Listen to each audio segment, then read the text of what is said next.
नमस्कार, श्री समर्थ रेसिपीमध्ये तुमचं अगदी मनापासून स्वागत आहे। आज आपण बनवतोय खरडा पोहे। तर खरडा पोहे बनवण्यासाठी इथे मी 2-3 हिरव्या मिरचीचे तुकडे मिक्सरमध्ये टाकून घेतलेली आहेत। त्यानंतर आपल्याला इथे कोथिंबीर वापरायची आहे। कोथिंबीर घातल्यानंतर इथे आपल्याला कढीपत्त्याची पानं आणि लसूण घालून घ्यायचं आहे। आता आपल्याला हे मिक्सरमध्ये छान असं बारीकसर फिरवून घ्यायचं आहे। यामध्ये आपल्याला थोडंसं पाणी टाकून हे आपण बारीकसर वाटून घेऊया। इथे तुम्ही पाहू शकता मी पोहे छान असे 2 ते 3 वेळा पाण्याने स्वच्छ धुवून घेतलेली आहेत।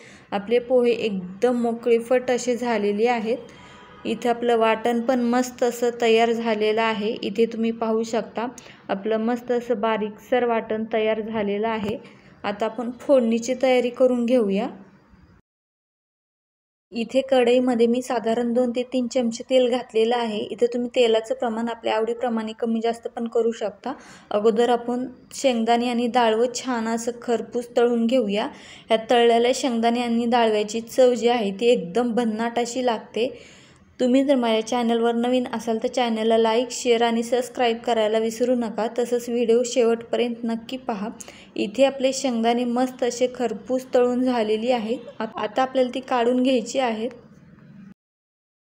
हे पोहे खाण्यासाठी अतिशय भन्नाट अशी लागतात। आपले शेंगदाणे तळून झाल्यानंतर आपल्याला डाळवं पण छान असं खरपूस रंगाचं होईपर्यंत तळून घ्यायचं आहे। इथं तुम्ही पाहू शकता आपलं डाळवं मस्त असं छान तळून झालेलं आहे। आता आपण ते काढून घेऊया आणि आता आपल्याला त्याच तेलामध्ये जिरी मोहरी घालून फोडणी मस्त अशी तडतडून घ्यायची आहे। इथं आपलं जिरी मोहरी छान अशी तळल्यानंतर आपल्याला यामध्ये कढीपत्ता घालून घ्यायचा आहे। त्यानंतर आपण इथं एक मोठा आकाराचा कांदा आपण यामध्ये वापरलेला आहे, तो पण घालून आपल्याला मस्त असं परतून घ्यायचं आहे। इथे आपल्याला कांदा हलकासा रंग बदलेपर्यंत परतायचा आहे। आपल्याला कांदा जास्त डार्क रंगाचा परतायचा नाही। इथे आपला कांदा परतल्यानंतर आपल्याला यामध्ये वाटून घेतलेला मसाला किंवा आपण याला चटणी म्हणूया ते घालून घ्यायचं आहे आणि ती पण आपल्याला मस्त असं तेल सुटेपर्यंत परतून घ्यायची आहे। इथं आपलं मस्त असं हिरव्या मिरच्यांचा खरडा छान असा परतून झालेला आहे। याला तेल पण अगदी मस्त सुटलेलं आहे। आता आपल्याला इथे चवीप्रमाणे मीठ टाकून घ्यायचं आहे। मीठ टाकल्यानंतर आपण परत हे छान असं मिक्स करून घेऊया।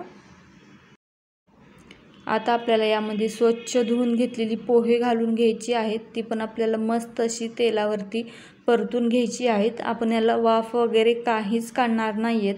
असेच आपण 1-5 मिनिटे हे पोहे मस्त असे परतून घेणार आहोत। इथे तुम्ही पाहू शकता आपल्या पोह्याचा रंग छान असा बदललेला आहे आणि आपले पोहे पण मस्त असे वाफले गेलेले आहेत। आता आपल्याला इथे वरतून तळून घेतलेले शेंगदाणे आणि डाळवं घालून 1-2 मिनिटं परत हे पोहे मस्त असे परतून घ्यायचे आहेत।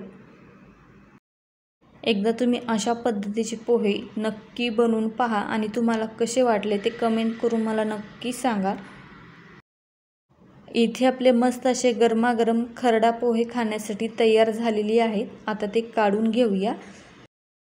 वरतून आपल्याला बारीक चिरलेला कांदा घालून घ्यायचा आहे। चला तर मग पुन्हा भेटूया अशाच छान छान रेसिपी पाहण्यासाठी।